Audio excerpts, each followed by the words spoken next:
Thanks for joining us for our 6 p.m. report. I'm Keith Edwards. And I'm Shannon Hoyt. A local hotel owner is denying allegations of rampant crime and unsanitary conditions put forward by the city of Eau Claire in a lawsuit filed last month that aims to shut the place down. Katrina Lim joins us now for a more in-depth look at the allegations and the owner's response. Katrina?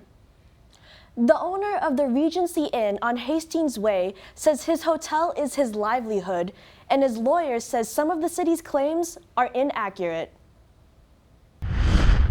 In a written complaint, the city lists a slew of allegations against VD Hospitality and the Regency Inn's owner, Hitesh Patel, but he denies many of them. For example, the city claims that Patel has permitted illegal activities on his property, such as illicit drug distribution and human trafficking, and says he is otherwise legally responsible for these legal violations under the City Code of Ordinances. In his response that was filed with the Clerk of Circuit Court on Thursday, Patel denies that he permitted or is legally responsible for those activities. The city attorney's office says over the past 2 years, the hotel has averaged more than 300 incidents per 100 rooms, but Patel's attorney, Tim O'Brien, does not believe those numbers are accurate. If the police come to the facility, but they enter, let's say, 3 different entries because they've found somebody and they charge them with drugs, drug paraphernalia, and something else, for example, well, that shows up as 3 calls as opposed to 1, at least from what we're seeing. The complaint also states that under city ordinance, guests are not permitted to stay at motels longer than 30 days. However,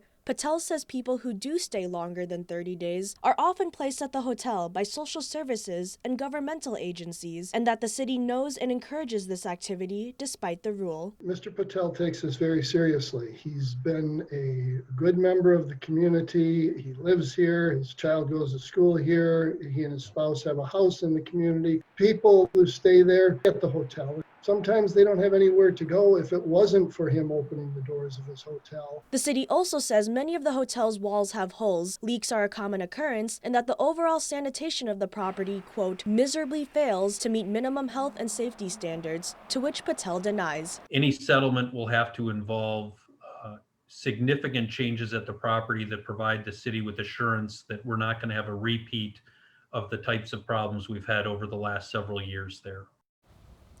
O'Brien says Patel has spent a lot of money to improve his property, including refurbishing rooms, putting in new bathrooms, and redoing the floors. But O'Brien says some of those projects are on hold while his client figures out what his next steps are. Okay, thanks, Katrina. Now, the deputy city attorney says while they discuss with Regency and how to find alternative housing for long-term guests, both parties are looking to work this out without going through the whole court process.